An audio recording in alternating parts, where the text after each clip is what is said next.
Welcome to SorWil Solutions. I'm Joe Wilson, CEO and SorWil Technology Solutions. I'm here with Kathryn Hancock, our Director of Marketing, and our special guest this week is Kelly Meyer, the Executive Director of CASA.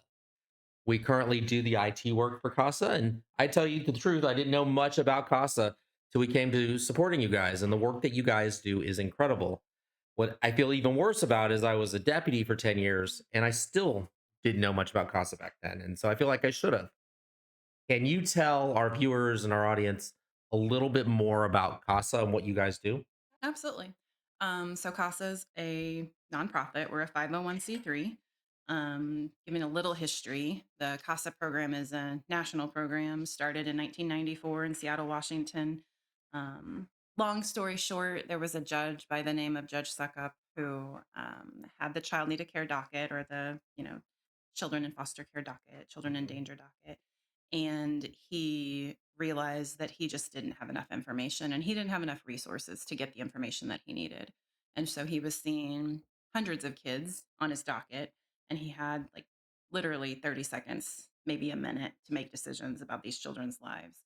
And so the idea was born with him and some really awesome people in Seattle who just knew there was a way to do something different, and to think outside the box. And so they formed the first court appointed special advocate program. And the entire premise is to recruit volunteers, normal, everyday folks who just have a place in their heart to try to make sure that a child's voice is heard and that they're safe.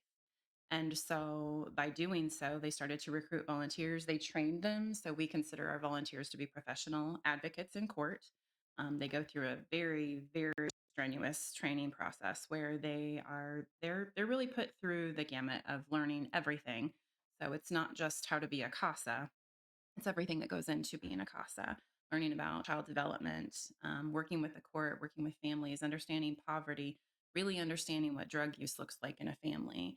What does mental health problems look like? And how do you deal with that? And how do you meet a family where they're at? And how do you learn to get rid of your own bias when you walk into a family and they don't look like yours? And so that's just really the tip of the iceberg when it comes to what we train our volunteers. And we go through that entire process just like they did back in the 70s in Seattle.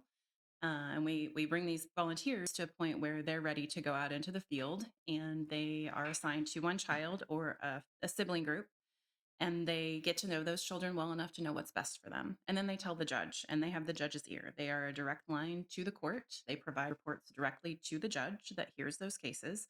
And that was the vision that the judge that started this program had, was that he would hear directly from the people that are out there with those children, walking through their home with them, going to the park and having an ear for what these kids are saying. Are they upset because they aren't seeing their parents?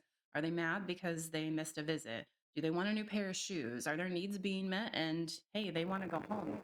Like, what does that actually look like in their home? And so when the program started, it started to trickle across the nation. And then in 1994, we started our own program here in Leavenworth. So we just this year, back in July, celebrated our 30-year anniversary of our Wow. CASA program. I blessed to be a part of this. I believe I've come across some of the most amazing people, not just volunteers and Hmm. community members, but families too. Mhm. We see people in some of the worst times of their lives, and to see them come out of that, and to see them empowered to make change and to Mhm. really invest in their own families in ways that most people would never realize because you haven't been put through that test. Hmm. It's a real testament to humanity, and I feel very blessed to be a part of it. Yeah. So at the cusp, that is CASA. We over the 30 years we've been here, we have evolved quite a bit. So um, we also started a child exchange and visitation center. That happened in 1997. So shortly after we started our program, there was definitely a need to provide supervised visitation and monitored exchanges for families that are just going through situations that require that service to be added so that kids can see their parents, sometimes without incident. Hmm.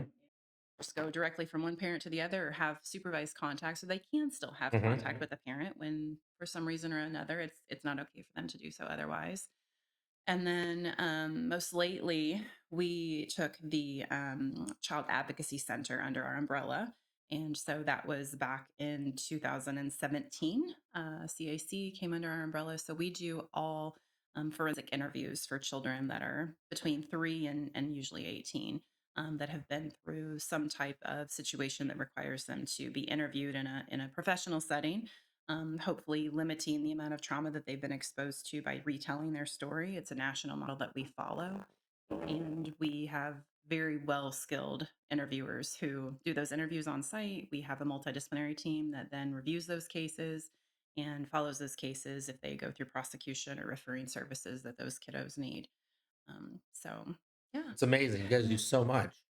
If Kathryn wanted to be a CASA, Kathryn does want to be a I CASA. guess. how long is that training? So the training itself is a little under 40 hours in person training. Wow. And we break it out. So normally it's like evenings, sometimes it's weekends. We'll feed you dinner if you come. So they always said, if you feed them, they will come. And we try to get it inside of 2 months. Sometimes it has to go a little bit longer. Seems like anytime we have training in the winter, the weather messes Yeah. with us, and so we go a little longer. But we're getting ready to start a training class in January. And it's an interview with me, filling out an application. We do have, I think, at least 13 now different background checks that we do for volunteers. Wow. So it is a pretty extensive background check process. But when you're putting people in situations where they're around literally the world's most vulnerable population, children that have been exposed to abuse and neglect, got to make sure you're putting the right people in those situations. So that is probably the most tedious part of the volunteering process aside from training. Do you know about how many kids you help a year?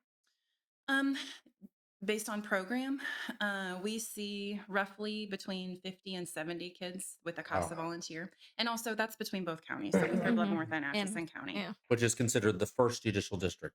Good job. Yes, A+ on that. Yes. So between both counties, roughly 50 to 70 kids in our CASA program.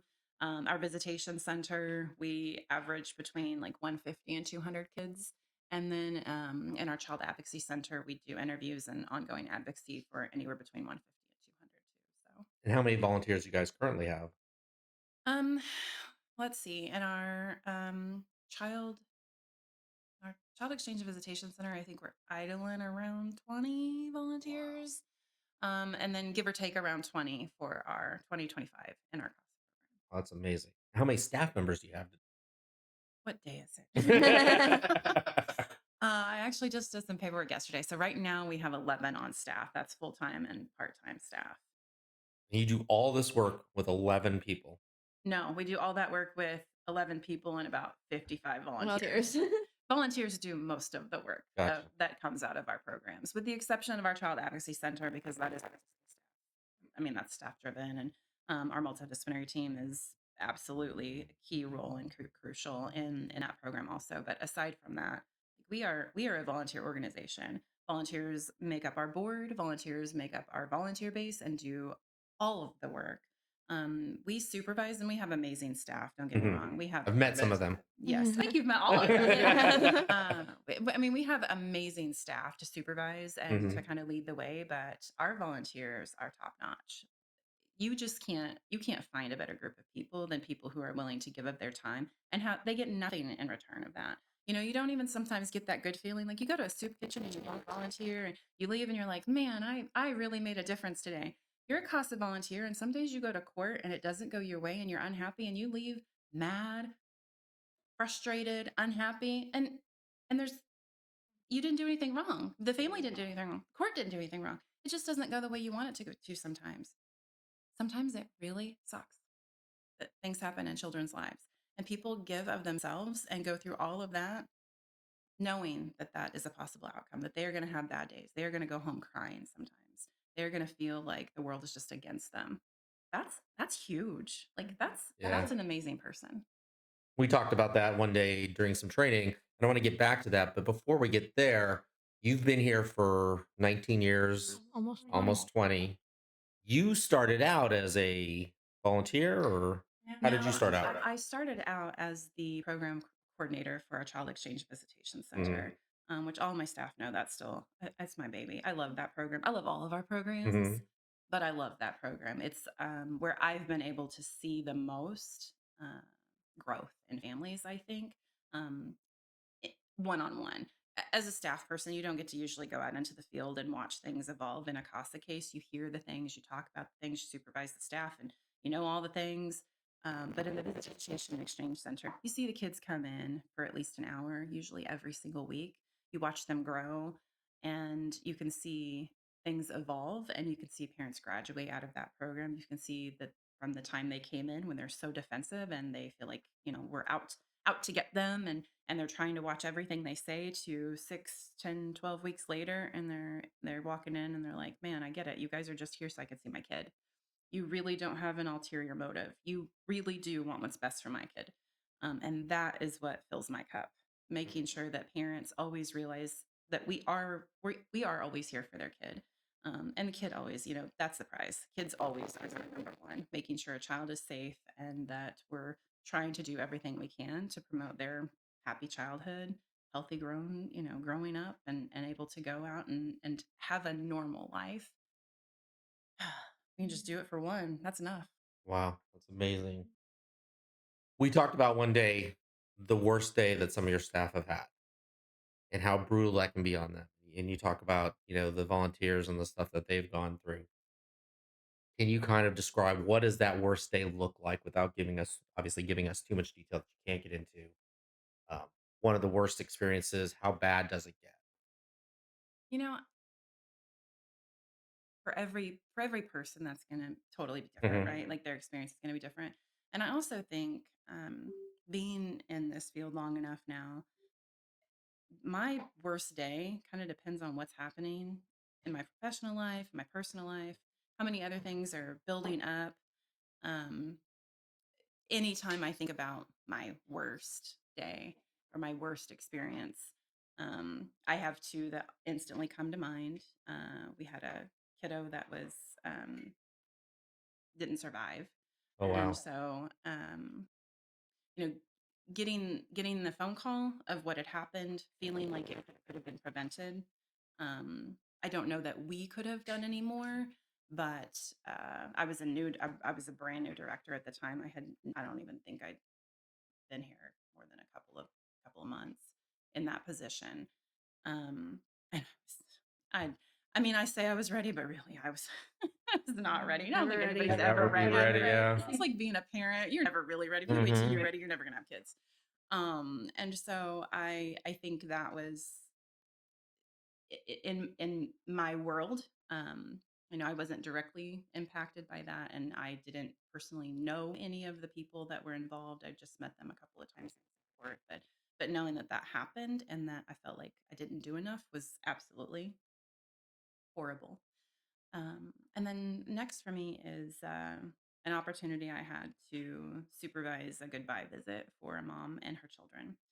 And I you know, there's some things that you experience in life and you can close your eyes and you can go right back to that Hmm. exact second and you can have those feelings if you let yourself. And that's truly one of the times that was probably the hardest. And I could close my eyes and I can go back to that exact moment. And I have a horrible memory, but I could relive that in my mind a couple of times over, and it just, even though it was probably the best decision for those kids, and really what was necessary in order for them to be safe and be happy and grow up, it still really, really sucked. It was really hard to see that happen. And I was adopted, so you bring your own emotions, you bring your own Hmm. you bring your own trauma into everything. And when you go through those types of things and you see that and like, this is it, this is a mom telling her kids goodbye. um, that hits It's hard, hard. Hmm. really hard.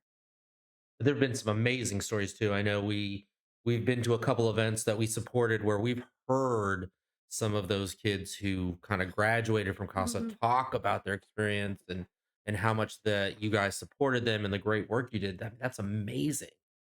Absolutely amazing.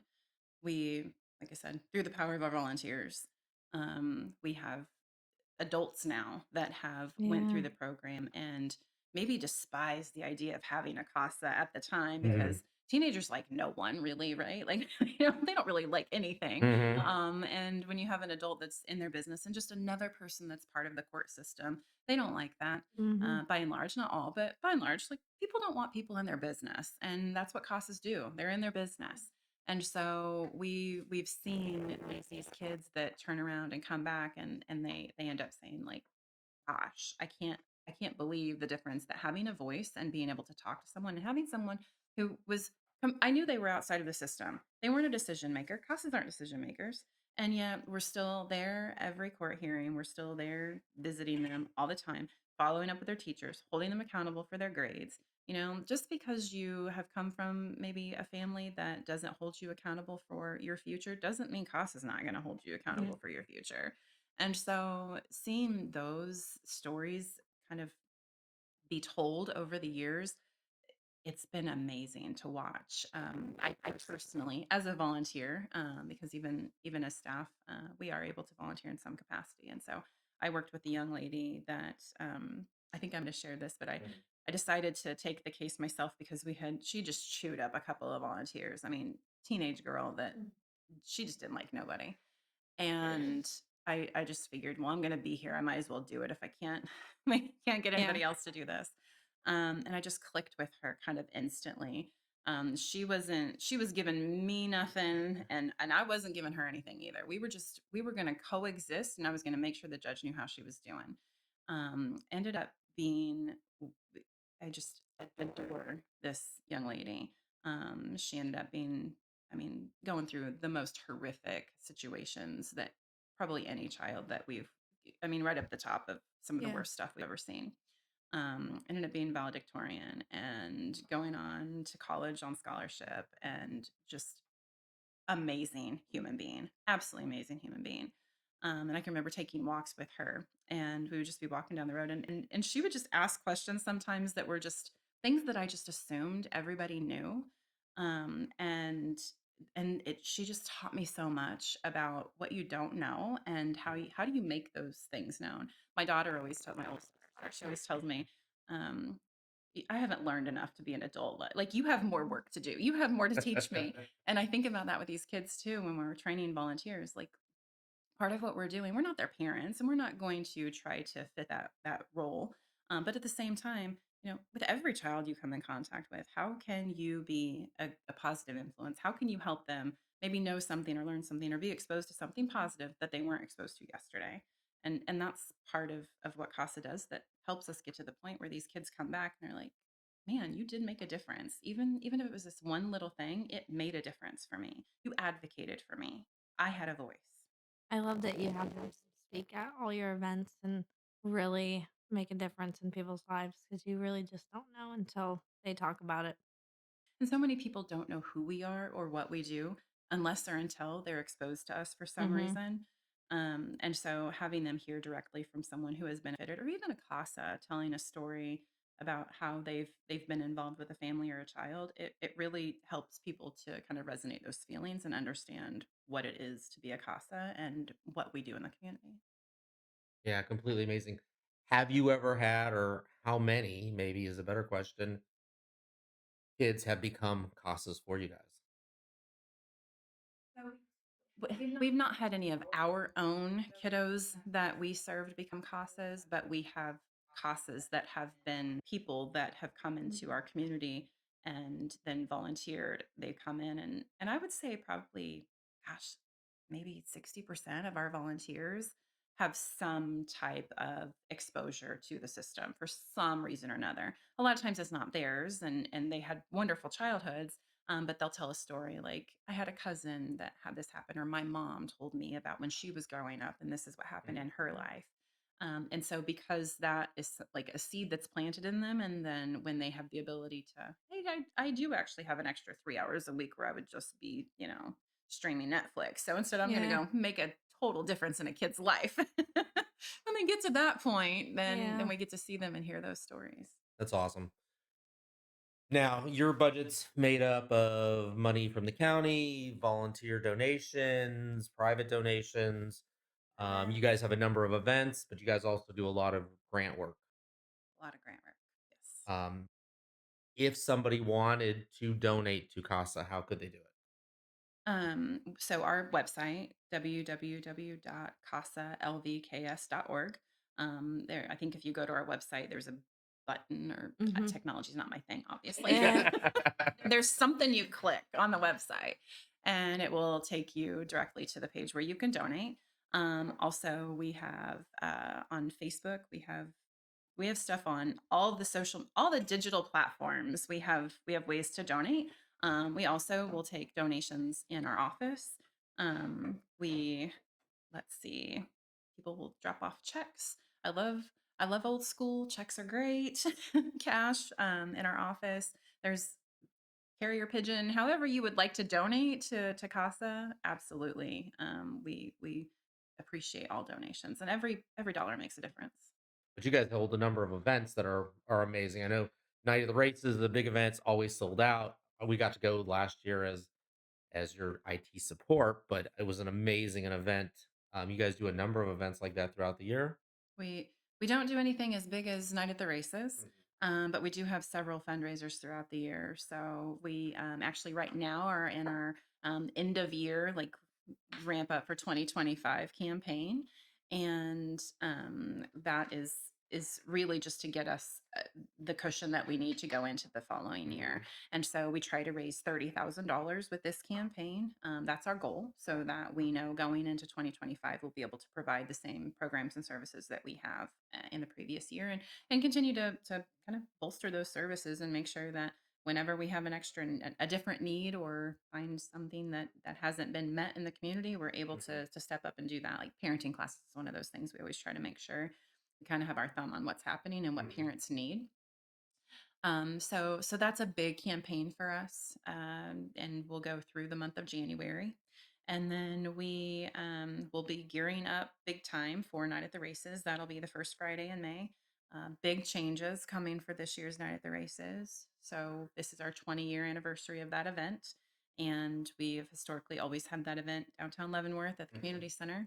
And because we have sold out for over 10 years now, and we just don't have the ability to gain capacity in the space that we're in, we are changing venues. Mhm. And so this year, we are going to be hosting that event at Deer Ridge, and that's Okay. outside of Tonganoxie. Mhm. We can double the capacity of our seating in that space, and they have been amazing as a sponsor of ours, to provide us that space at what we can afford. And we're a nonprofit, so it ain't much. It's beautiful there. It is a beautiful It's so space.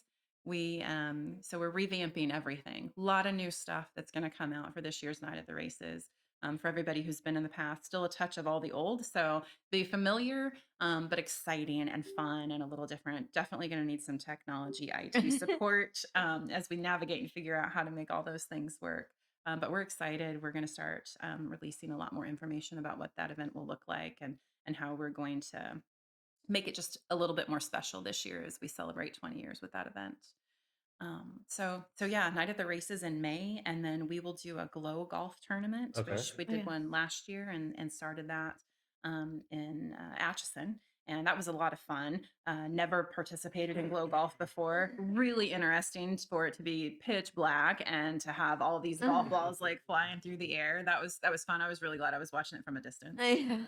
And then our fall fundraiser is our superhero run, and so we do that here in town, and love to have runners come out and support, dress up in costumes, superhero I love to see costumes. all the It's costumes. so much fun, and I don't know how people can run in some of those costumes. I don't know how people can run in general, but Yeah. then to Same. watch them do it in the costumes is really awesome. So yeah, then we pick up some things here and there, depending on what our needs are, and if we have any special events based on particular needs. Last year, not really a fundraiser, but we were able to raise some funds. We had our big 30th birthday bash. Melissa Etheridge came and made a special appearance, so that was really cool. Okay, you just stole my thunder because I was going to throw that Oh, out I'm there. sorry. Ah. Okay. Sorry. That's Sorry. okay. Yeah. Great event. I got to meet Melissa Etheridge, and that was pretty cool. It was cool. It was fun. It was hot. It was so Very hot. It was a long day. But by the end of the night, it was nice. Yeah, let's go with that. I'm Yeah. gonna remember it that way. Yeah, so that's pretty much the big items as far as fundraising for us. finally, just kind of if somebody wanted to be a CASA, they can go to the website as well. Absolutely. There is a volunteer button on our website. You just go to that and click that button. You'll fill out an interest form. It comes directly to our staff. Our volunteer recruiter, her name's Allison Burton. She probably would be in contact with you within the day, and schedule in a time when we can go over details and figure out what's going to work for you, and what fits well for your schedule. And yeah, we need volunteers. So please, if you're interested, please reach out. That's awesome. So we're gonna kind of shift here. We do something a little more lighthearted with what's on your mind. And so for me, really recently, I've kind of been thinking about as we get ready for the new year and everything that's coming in 2025. And it seems like as you get older, time goes by faster. There's a lot of things to be thankful for, like CASA and the work that you guys do. But I think we really need to have a thankful heart for everything that's going on in our community. We have a number. We had Jackie Williams on last week who talked about all the different nonprofits we found. There are just so many ways to give and to be involved in our community, and this is just a really an incredible community. So I'm appreciating what we have here. Catherine, Yes. aside from jetting out Yeah. of our podcast, what's going on? Ah, sorry, cough. Um, it's New Year's. So I just want everyone to be safe. And don't drink and drive. I know there's a lot of things around town, a lot of places that offer free Ubers or free um rides. So just remember to be safe tonight. With that, Tenpenny is hosting something this evening as well, I Yeah. believe. I think you get tickets for that. It's sold out. Oh, it's sold out. Mm-hmm. Okay. Yeah. It's good to see that things are going so well. That's Yeah. nice. Yeah. Kelly, what's on your mind? I'm goal setting right now. Okay. I'm writing a grant. It's due at 4 o'clock. Oh, no. well, I appreciate you taking time to talk with us. Oh, I am so glad to be invited. Thank you. I think for me though, I'm really struggling with trying to figure out what I want 2025 to look like. Mm-hmm. Last couple of years, I feel like it's post COVID. It's just been like get through the year, get through the year, Yep. and I'm not doing that next year. I'm gonna make next year really count. Not that I mean, I feel like the last few years have counted, but you get to the end, you're like, whew, Yeah. so glad that's over. I don't want that to be the case next year. My daughter's graduating high school. That's a huge deal. She's absolutely like just making these incredible strides in her own personal life. I'm like, I'm taking note. I'm going to do that too. Professionally and personally, I want to make sure that CASA's on the right track, celebrating 20 years with Night at the Races, and what can we do to just really bring the community in and make that a bigger event than it has been. And then, I don't want to say we'll grow programs, but definitely continue to make them more robust and make sure that we making everything we can of all the things that we do. And then, professionally, that's my platform. But personally, I just feel like I need to settle in on some things that at the end of the year, I want to be able to look back and be like, yes, I absolutely did do that. And I plan to do that. I'm a goal setter. I'm a planner. So it'll work well for me if I do that. And then, remind myself every day, this is what I need to do. One final question I meant to ask you earlier. Staff wise, you're full out staff. We are hiring right now. Oh, so you are hiring. Yeah, we have a position available in our Child Advocacy Center. It's a dual role, family advocate, forensic interviewer, and we definitely are looking and want someone to come on board and be a part of our team that has a heart for doing that work and is interested in working with. It's a really hard job, and it's really seen a lot of kind of the worst of humanity at sometimes, but being able to advocate for children in a way that very few people get to do. So we are definitely hiring for that position, and would any interest, please send it our way. Thank you so much for being here. It's been an honor to have you. If you're interested in being a CASA, donating to CASA, volunteering for CASA, or working at CASA, or look at their website, www.casalvks.org. Got it. Thanks.